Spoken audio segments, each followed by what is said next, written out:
Dekat sini kita ada banyak kita punya menu salai. So yang top one sekali kita ada daging salai. Lepas tu next kita ada seafood sedut, kita ada ayam kampung, lepas tu kita ada itik salai. Paling ramai, paling top sekali yang orang ambil, orang akan ambil daging salai lah.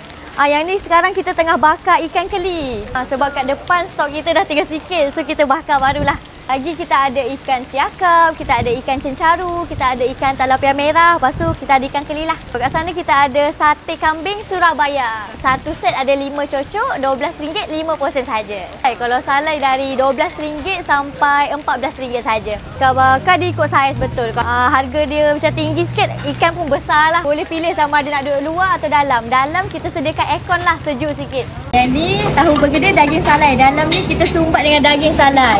Yang ni kita punya bahagian sayur lah. Satu mangkuk ni RM4 sahaja. Ada apa kat sini? Ada kailan ikan masin, ada bayam, ada bendi, pucuk paku, meranti. Yang ni kangkung. Laju habis korang ni. Laju. Ni pun tinggal ni je. Ya, ini dah second trip. Korang boleh wave je pelosok salai. Kita dekat kampung Bukit Kucing, Jeram Selangor.